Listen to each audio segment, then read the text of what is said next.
This is the Digital Agency Insiders Podcast. Inside, you'll learn how to build, grow, and scale your digital marketing agency, all from the comfort of your favorite coffee shop. Let's get started with the show. Hey, everybody, and welcome again to the Digital Agency Insiders Podcast. This is the podcast that gives you a little inside look into how entrepreneurs built and grew their digital marketing agencies.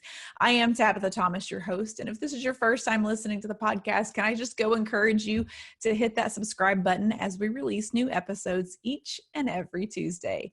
So let's jump on into today's episode. Today, I have with me Reuben Swartz. Reuben is the founder of Mimirin and the chief nerd of the Sales for Nerds podcast and community. Now, Reuben helps expert consultants who love serving clients but hate selling and marketing get more clients without being salesy. And we want to know exactly how that works. So, Reuben, welcome to the podcast.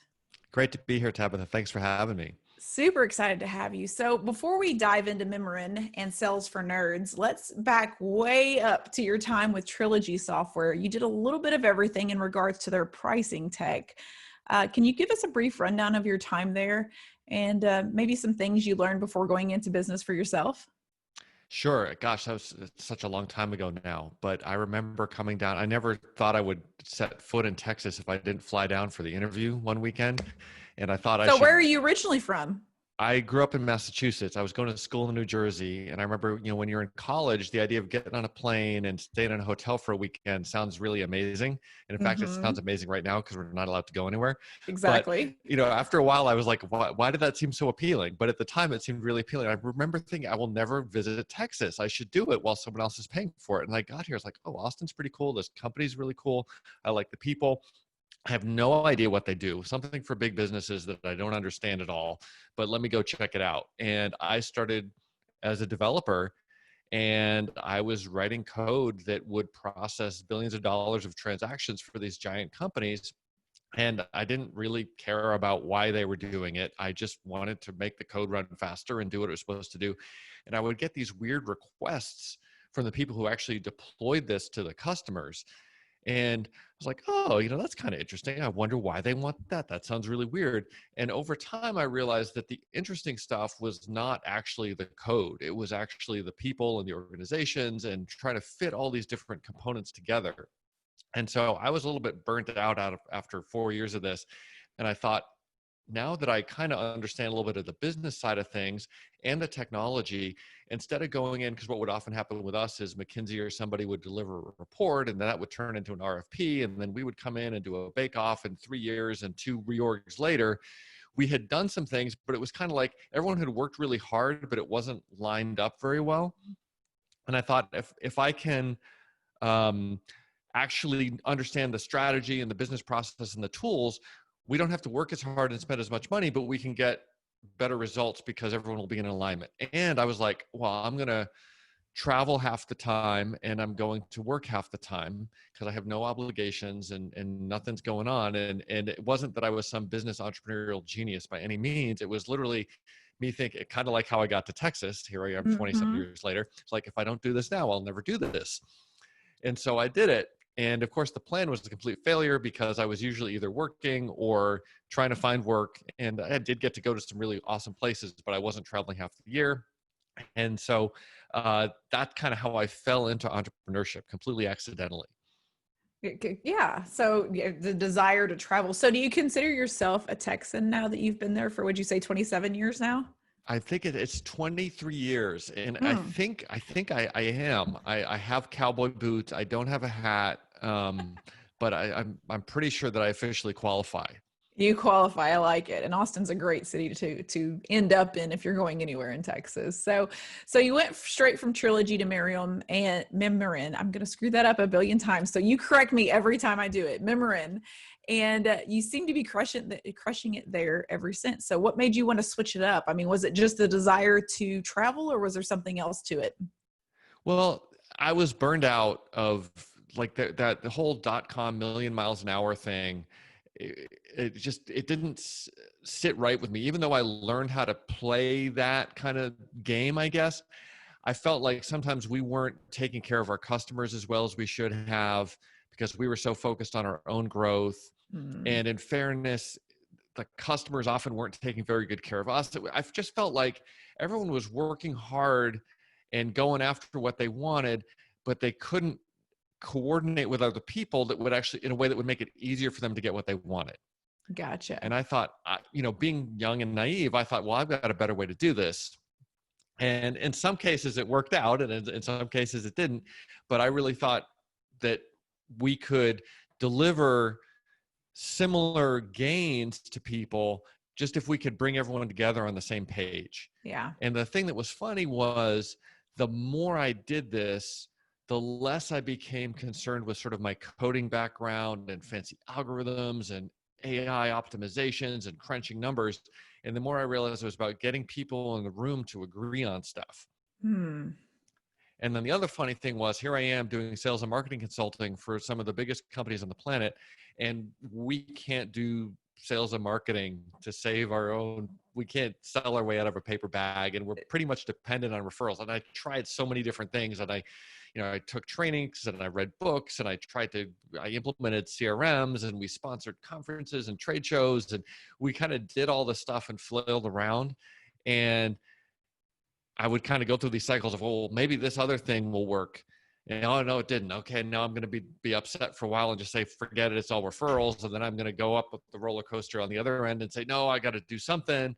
And it was just years of painful experiences.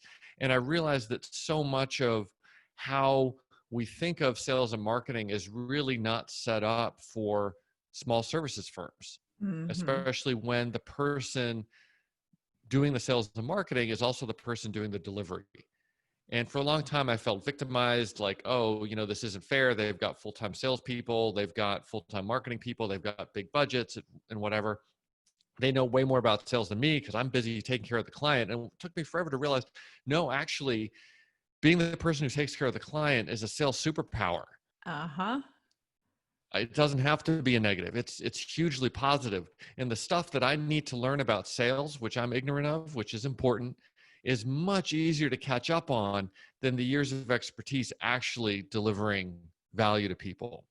Yeah, because you have an insight into what your customers really want and what they really need. And that is definitely a superpower. So you talked a little bit about, the rough years. So what did the first 6 months to a year look like for Imran?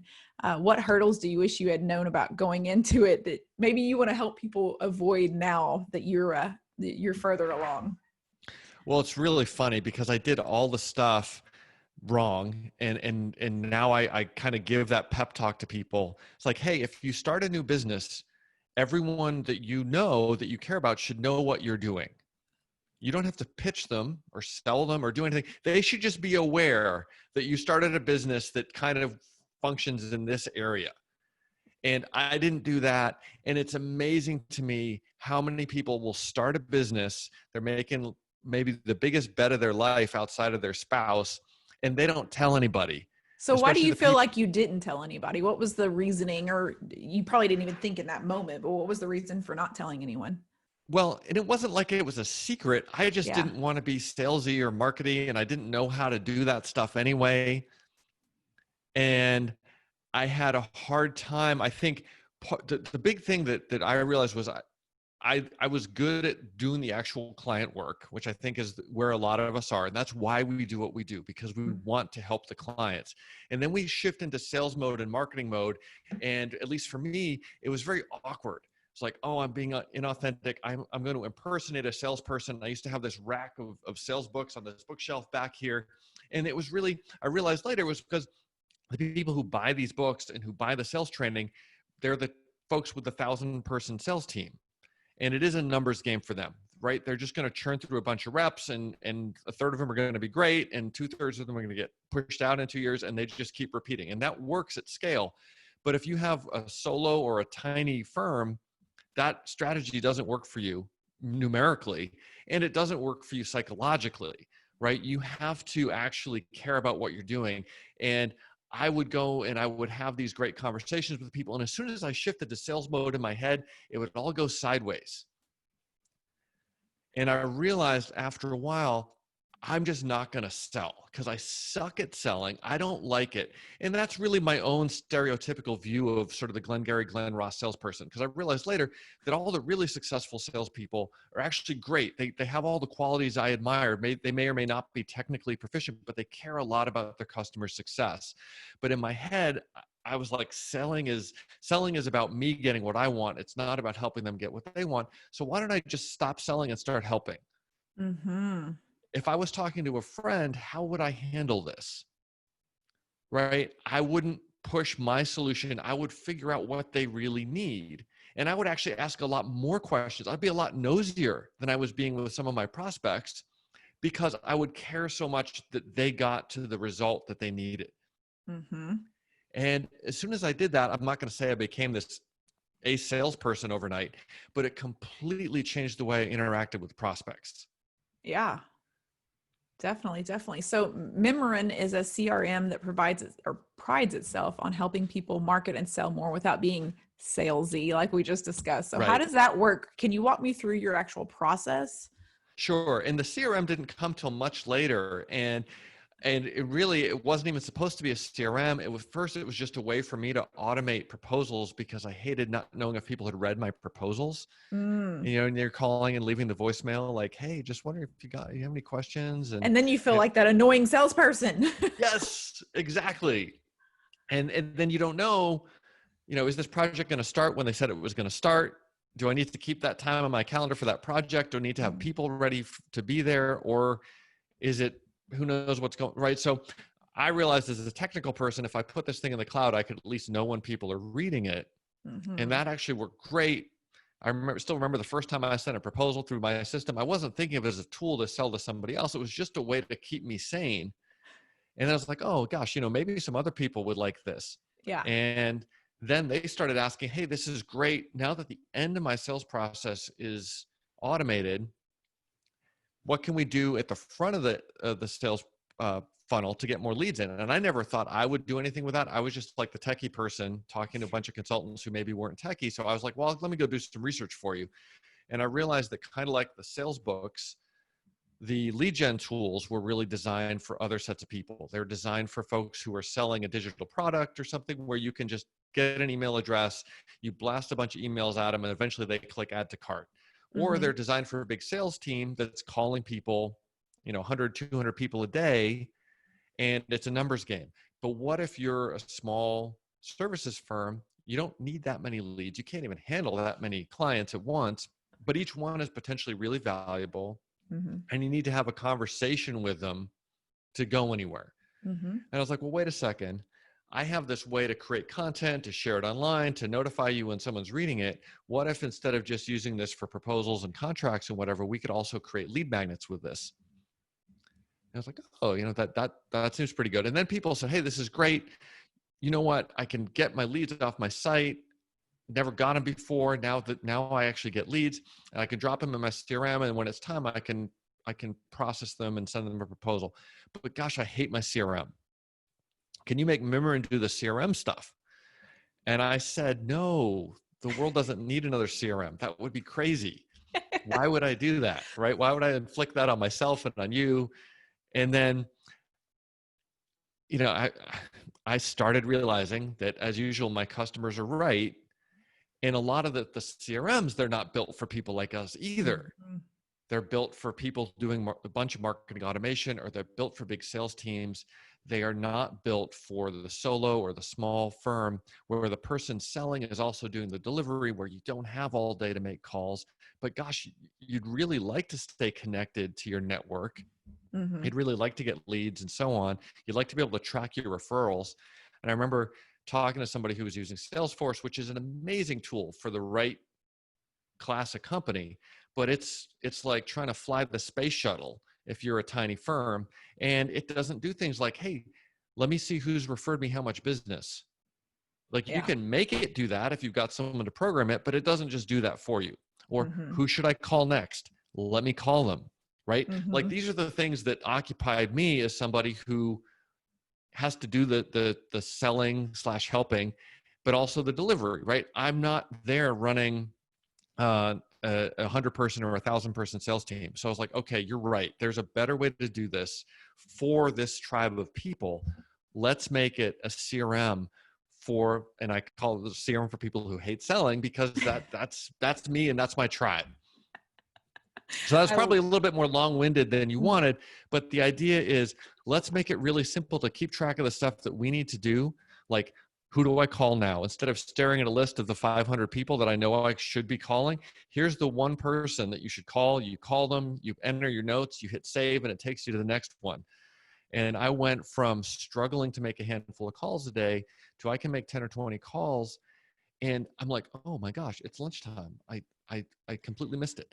And I'm pretty introverted, and I spent years hating making calls, forcing myself to do it, then stopping because I hated it so much. And now it's like, I never make a cold call. And I just connect with people I want to talk to, or people who leave their number when they grab something off my website. I have great conversations, and I don't feel like I'm ever in sales mode. Yeah. So it's fun. I was like, holy crap, I didn't realize this could be fun. And one of the things that I think is hard, especially when you're a service-oriented person, we get this image of we got to grind it out with the sales and marketing. It's a necessary evil. And I know I spent a long time in that little mental prison. And my new view of it is, if it's not fun, you're probably not doing it right. And I don't mean that like every single moment is going to be super awesome, like the most amazing fun you'd ever have. But generally, it should be fun to do sales and marketing if you're doing it right. Mm-hmm. So yeah. And I'm in the same boat. I hate doing sales. And you're right. If it feels like that, then I'm not doing something right. But I bet you love helping people. I love talking to people and helping people. So yeah. That's perfect. That's all you need. Yeah. So very true. So very true. So do you feel that over the last 19 years with Memrin that you've perfected the process, or do you feel like you're still constantly learning new techniques and tips and things kind of shift as the time changes? I don't think, I hope, one of my hopes as a curious person is that learning never ends. I don't think it's ever done. I do think that the mindset changes are the biggest thing, right? Switching from selling to helping, from marketing to teaching, from networking to connecting. And then once you see the world in that way, everything gets a lot easier. It's like I'm not swimming upstream constantly.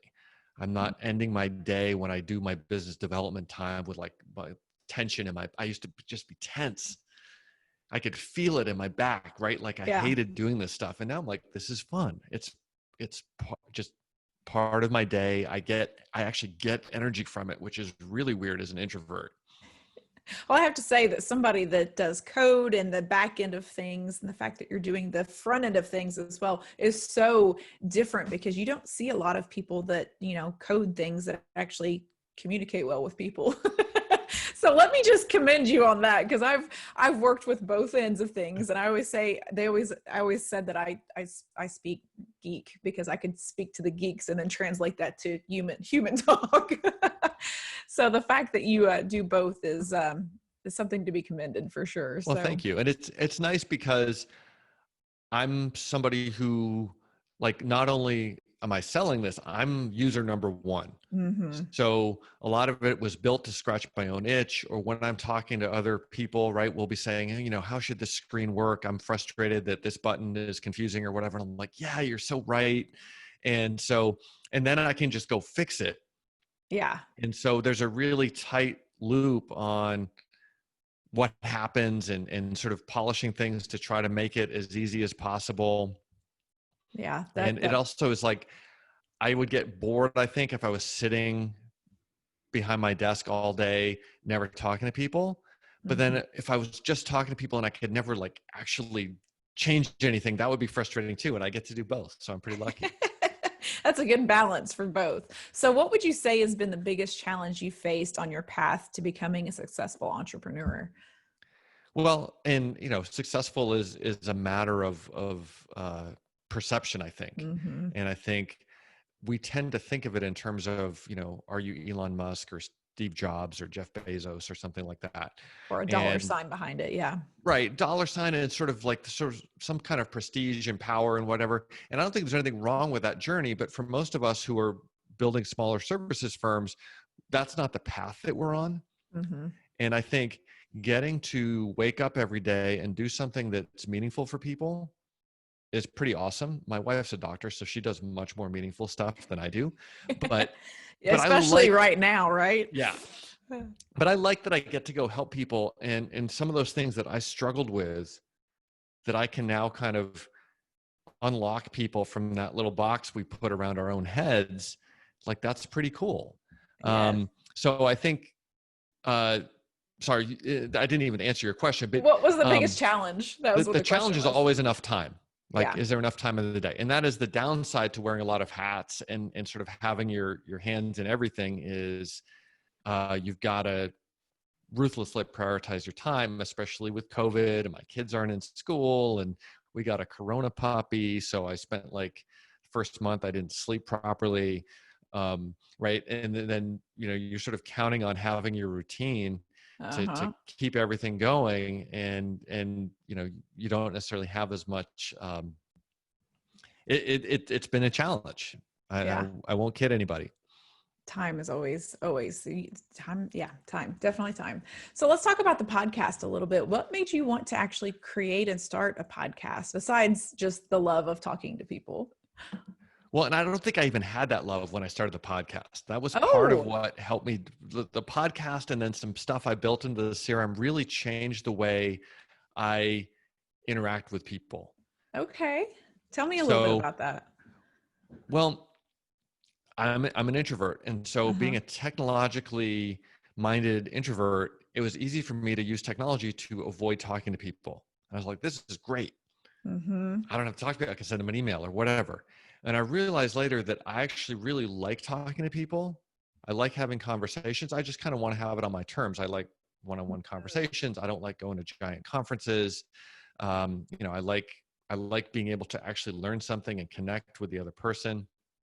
And a bunch of us small business owners, we were on our annual business planning summit, and we were just kind of unwinding at the end of the day. We're having some wine. We're talking about random business stuff.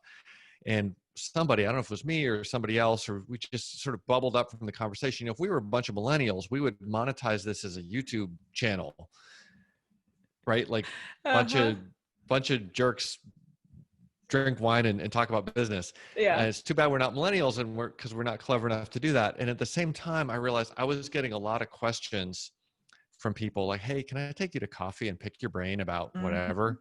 And a lot of it was the same stuff over and over again. And it's like, I want to be helpful. I want to talk to people, but this isn't necessarily a great use of my time.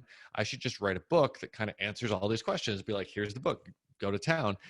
And then I was like, gosh, a book sounds like an awful lot of work. And so when we were having this conversation about the YouTube thing, I was like, oh, what if I combine the ideas here and have a podcast where I bring a bottle of wine to your office when I interview you, and we drink the bottle of wine and we have a great time. And so that was the genesis of the podcast idea. And I thought, instead of just hearing Reuben talk about this stuff, there's other people who have been through similar journeys of going from hating sales and marketing to actually being good at it. Let's bring everyone's stories together. And even though, and you'll probably appreciate this, even though I knew I was doing this, it took me 6 months from the time I formulated this idea to invite my first guest. Well, if an introvert, that makes sense, because it's like, oh, I don't know that. Yeah, I want to do, no. I'm not sure if I want to do this or not.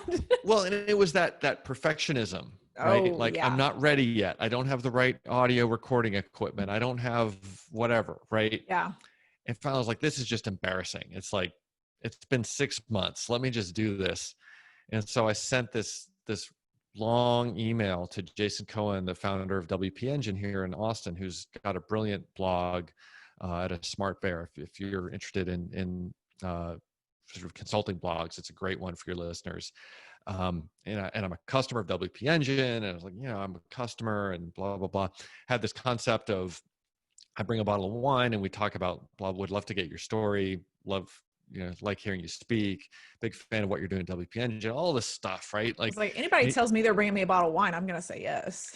that's exactly what happened. He wrote back 5 minutes later, you had me at wine. Here's a link to my calendar. And we spent like 2 hours talking, and we only stopped because we ran out of wine, and it was fantastic. And the audio quality is terrible and all that stuff that happens when you get started in an amateur way. But it was a great experience. I heard so many positive things from people who listened to it, and it's just been kind of a fun thing. It was starting to say, if it wasn't 10 a.m., maybe that's something I need to incorporate into mine. Okay, we both need to have a drink to be able to have this conversation, but alas, it's not noon yet. Well, and I'm not trying to encourage alcoholism. It's just like, I do want to have a serious business conversation, but I want it to feel like a couple of friends are sitting down together and discussing things. I love it. Instead of, a lot of these business podcasts, you kind of sound like you're listening to CNN Business or something like that. It's just like a little bit too formal. Yeah. Too formal. And the way you describe it, having a conversation with friends, that's exactly how I want this one to be. So I love that you do that. So do you still do it the same way? Do you still go to people with a bottle of wine and have those conversations, or has it changed, especially now since all this COVID crap has hit? Yeah. So, I mean, when I do meet people in person, and actually we had a thing we were supposed to do that got rescheduled because of COVID here in town. And so we're like, well, let's just wait and see what happens. Like, it's not urgent. But a lot of the interviews are remote anyway. And then you have to be YOB. Gotcha. See, I love it. I love the concept. Yeah. So you talk about 3 mindset shifts that you talk about for selling and marketing to make those things work. So what are those 3 mindset shifts? Well, we talked a little bit about shifting from selling to helping, which I think is probably the most important one, and I think really intuitive, right? Like, we put up all these obstacles in our own mind once we start referring to things as selling and thinking we have to act like a salesperson. And yeah, exactly. You get all tensed up and it gets awkward, and you would never talk to your friends that way if you were trying to help them solve a problem. So yeah, you have to be professional and you have certain obligations, and money has to change hands at some point, but it doesn't mean that we can't help. And my view is, I still hate selling. I just want to make it easy for people to buy when they want to buy, right? We all like to buy when we want something. We don't want to be sold. And then at the same time, how do we make sure that we're having these conversations where some reasonable amount of them turn into clients? Instead of marketing and bragging about how great we are, let's teach people about how to solve their problems. Again, it comes from sort of the mindset of, I'm serving you. It's about you. I'm here to help. And selfishly, that's actually where I get the enjoyment from, right? Like, I don't get a bunch of enjoyment saying, hey, I'm awesome. Look at us. We're amazing. I get enjoyment from helping people solve their problems anyway. And I think there's so many of us who are in that service mindset where you can teach people about how to help solve their problems all day long. But as soon as you call it marketing, they freeze up. Their websites are terrible. There's nothing for visitors to do. It looks like everyone else's crappy website. But if you have that conversation with them, they're amazing. And you understand why people refer them business and so on. And then the other one is, so many of these folks in this tribe, their business is based on referrals and networking, as we call it. Networking is another thing. I was like, oh my God, I hear I'm supposed to do this, but it's terrible. I hate it. And I still hate it, but I love connecting with people. And it's funny how just one word change can just completely alter your feelings and your body language and everything about you. Just one word change. It's almost the same thing, just a change in word. Yeah. And especially now that in-person networking is, let's just say, challenging, connecting is really important. And one of the things that I realized was, I ran into so-and-so at the store. This is back when you ran into people at the store, right? And we had I hadn't seen him in 5 years. We had a great conversation.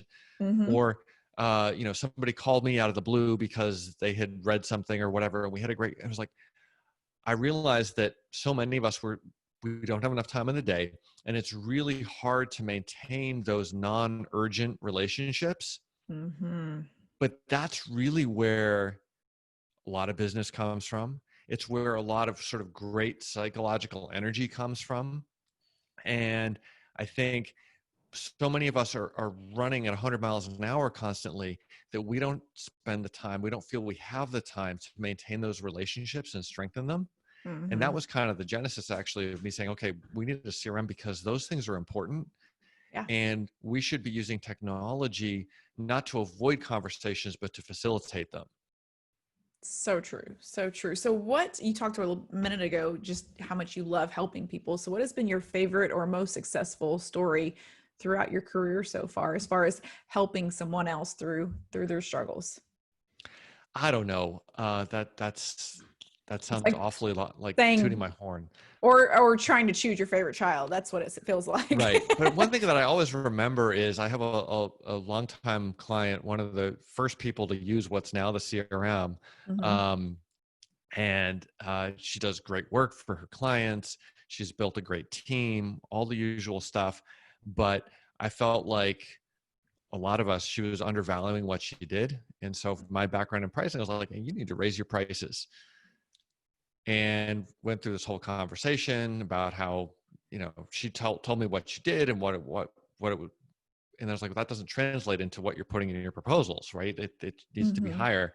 And so we had a little pep talk, and she went and immediately raised prices across the board 30% and didn't lose any clients.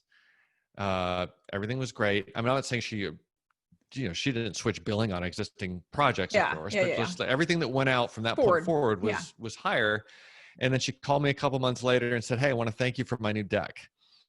So I was like, that's cool, right? Like, Yes. there's something that she'd been looking forward to doing, and she hadn't felt like quite comfortable enough to do it. And then, she started asking for closer to what she was worth, and she got a new deck out of it. That's pretty nice. It's something tangible you can look at. I did this because of that. Right. And I think a lot of it is, even when I was doing the stuff for the Fortune 500 people, I'd go in and everyone would say, oh, we're the most messed up organization you've ever seen. It's a disaster. Oh my goodness. And it was like, I just tell people, you can lay down on my couch. First thing you need to know is you're not alone, right? Like, everyone has these problems. There are reasons we have them. And of course, I couldn't see that for myself, right? I thought I was just an idiot because I couldn't do sales and marketing. And it turns out, no, there's reasons for why I struggled. And there's a lot of folks who are in that bucket. So step one is just, hey, you're not alone. And it doesn't mean you're a bad person because you're not, a sales rock star or whatever. It just means you need a different mindset, a different way to think about these things. So very true. So very true. So do you have any other projects that you're working on at the moment, or anything that you're looking forward to in the coming year?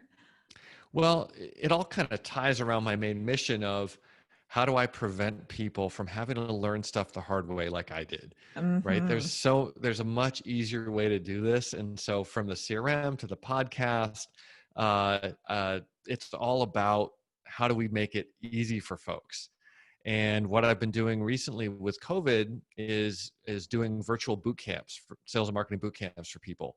And Okay. that's been a lot of fun. It's kind of like, hey, we all know we should go to the gym. We all know we should do business development, but we kind of hate it. And especially when you're locked in your house, it's really hard to work out or do the business development stuff we know we're supposed to do. But if I can bring people together as a group, suddenly you got a workout buddy, and we're kind of doing stuff together. And it's been fun and helpful for people. So I'm pretty jazzed about that. Awesome. So one of the things that I love asking people, is there anything that you're currently reading or listening to that's helping you grow as an entrepreneur? I see a whole bookshelf behind you, so surely there's one back there that that you would highly recommend for our audience. Well, it's funny. I've got my National Geographics going along there, so that's the one thing that I keep up with more or less regularly. I love And that. My grandmother collected those. And so when she passed away, I was like, they were like, what do you want from grandma? I'm like, the National Geographics. That's what I want. They're timeless. You can never get rid of them. that's awesome. Yeah. So there's that, which of course is completely different than, direct entrepreneurial stuff. But I think at the same time, it's helpful to step out of that entrepreneurial mindset for a second and understand that there's this broader world with all kinds of interesting stuff going on. I do think it's one of those books that I wish I'd had when I was starting my practice. It's the Irresistible Consultant's Guide to Winning Clients by David A. Fields. who was a guest on Sales for Nerds. It's a fantastic book. Highly recommend that. I got it. Good. Great. So if you could and I hate asking these questions sometimes, if you could sum up everything you've learned about sales and marketing in one thought, what would it be? I think if you can help other people get what they want, everything gets a lot easier. So help, don't sell, teach, don't market, connect, don't network. Great. It's wonderful. So where can our viewers learn more about you and Mimiran? Well, you can go to Mimiran.com. And as we talked about earlier, it's a really tough name to spell and pronounce, but Mimiran.com. And if you're interested in the CRM, you can use the Digital Agency Insiders code DAI10 to save 10%. And if you're interested in the podcast, check it out at salesfornerds.io or wherever you listen to find podcasts. All right. Well, Reuben, thanks so much for being on the show. I've enjoyed getting to know you and your story and learning that you're now an official Texan. Some people in Texas might say I live in Austin and therefore I'm not an official Texan. So it depends who you ask. But what part of Texas? It's its own country itself down there. So yes. Well, again, thank you so much for being on the podcast. And guys, we'll see you next Tuesday. Thanks for having me, Tabitha. You've been listening to the Digital Agency Insiders Podcast. For more tutorials on growing your digital marketing agency, make sure to visit digitalagencyinsiders.com.